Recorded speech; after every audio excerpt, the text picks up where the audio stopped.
بسم اللہ الرحمن الرحیم۔ السلام علیکم، راہ دین میں خوش آمدید۔ ناظرین، نبی کریم صلی اللہ علیہ وسلم کے بچپن کے بارے میں اور ان کے نسب کے بارے میں آپ میں سے کئی لوگ نہیں جانتے ہوں گے، اور یہ باتیں تو شاید آپ پہلی بار سن رہے ہوں گے جو آج ہم اس واقعے میں پیش کر رہے ہیں۔ تو شروع سے آخر تک ہمارے اس ویڈیو میں بنے رہیے، آپ کو ایسی باتیں معلوم ہوں گی جو آپ جاننا چاہتے تھے یا آپ پہلی بار سن کر جان چکے ہیں۔ بڑھتے ہیں واقعے کی طرف۔ مبارک نسب۔ نبی اکرم صلی اللہ علیہ وسلم عربی نسل کے ہیں اور عرب کے عزت دار قبیلہ قریش کی سب سے زیادہ مقتدر شاخ بنی ہاشم سے ہے۔ قرآن نے اہل عرب خطاب کرتے ہوئے کئی جگہ پر آپ کے عربی نسل ہونے کا ذکر کیا ہے۔ ترجمہ: خدا وہ ذات ہے جس نے امیین ان پڑھ لوگوں میں سے ہی ایک رسول بھیج دیا جو ان پر ان کی آیاتیں پڑھتا اور ان کا تذکرہ کرتا ہے اور ان کو الکتاب، قرآن اور حکمت سکھاتا ہے۔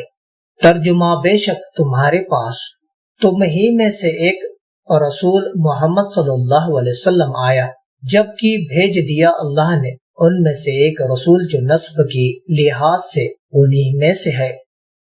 ترجمہ: اسی طرح ہم نے آپ پر قرآن کو عربی زبان میں اتارا ہے۔ اے محمد صلی اللہ علیہ وسلم، تم مکہ والوں اور ان کے آس پاس کے بسنے والوں کو برائیوں سے ڈراؤ۔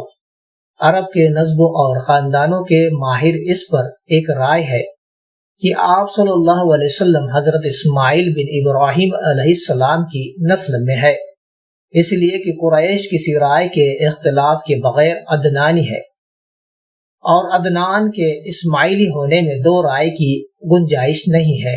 نسب عادی کے علماء نے نسبہ نامے کی تفصیل اس طرح بیان کی ہے: محمد صلی اللہ علیہ وسلم بن عبداللہ بن عبد المطلب بن ہاشم بن عبد مناف بن قصی بن کلاب بن مرہ بن قاب بن لوئی بن غالب بن فہر بن مالک بن نضر بن کنان بن غزیمہ بن مدرقہ بن الیاغ بن مزر بن نزار بن معد بن عدنان۔ اور والدہ کی جانب سے آپ کا نسب نام کلاب پر جا کر باپ کے نسب نامے کے ساتھ مل جاتا ہے، یعنی آمنہ بنت حسب بن عبد مناف بن زہرہ بن کلاب کو حاکم بھی کہتے ہیں۔ البتہ عدنان اور حضرت اسماعیل کے درمیان سلسلے کے ناموں سے متعلق صنعت کے ماہروں کی رائے الگ الگ ہے، اس لیے نبی کریم صلی اللہ علیہ وسلم نے اس کے بارے میں ارشاد فرما کر خاص منصاب توصیف نہیں فرمائے، اور اپنے سند کے سلسلے سے متعلق صرف اس قدر ارشاد فرمایا: اللہ تعالیٰ نے اسماعیل کی نسل میں سے کنان کو نمایاں کیا، اور کنان میں سے قریش کو عزت و عظمت بخشی، اور قریش میں بنی ہاشم کو امتیاز عطا فرمایا، اور بنی ہاشم میں سے مجھ کو چن لیا۔ مسلم۔ گویا اس طرح سند کے سلسلے کے ان حصوں کی تصدیق فرمائی جو نسب کے ماہروں کے درمیان بنا اختلاف مانے جاتے ہیں۔ اسلام نے نسبی تفاخر اور اس پر بنے ہوئے سماجی رسم و رواج کو بہت بڑا گناہ اور جرم قرار دیا ہے۔ وہ کہتا ہے خدا کے یہاں فضیلت کا معیار ایمان اور بھلے عمل ہے، اور وہ حسب و نسب کا کوئی پوچھنے والا نہیں ہے۔ ساتھ ہی نسب تفاخر، بڑپن، بھید بھاؤ اسلام کے بنیادی قانون اسلامی بھائی چارہ کے بالکل خلاف ہے، اس لیے اسلام کے اجتماعی دستور میں اس کے لیے کوئی جگہ نہیں ہے۔ پھر بھی واقعے کے طور پر تاریخ یہ پتہ دیتی ہے کہ ہمیشہ نبی اور رسول صلی اللہ علیہ وسلم اپنی قوم اور اپنے ملک کے عزت دار خاندانوں میں سے ہوتے رہے ہیں۔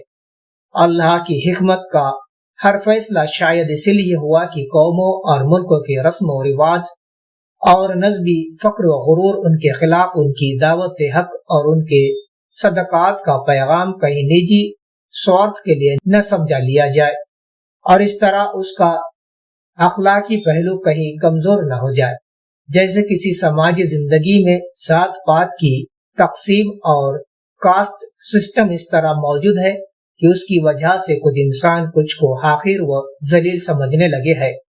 اگر اس قوم یا ملک میں کوئی پیغمبر اس خاندان سے تعلق رکھتا ہو جس کو قومی اور ملکی رواج نے نیچ اور پست قوموں کا لقب دے رکھا ہے، ایسی حالت میں اس کھلے ظلم اور باطل کے خلاف اس پیغمبر کی حق کی آواز اتنی تیز کی کے ساتھ کامیاب نہ ہوتی جتنی اس حالات میں ہو سکتی ہے، جبکہ وہ خود اس قوم و ملک کے اونچے خاندان سے تعلق رکھتا ہو، اور اس لیے صرف اس لیے خاص مسئلے میں نہیں بلکہ اس کے پیغام حق کی تمام اصلاحوں میں یہ فرق ضرور نظر آئے گا۔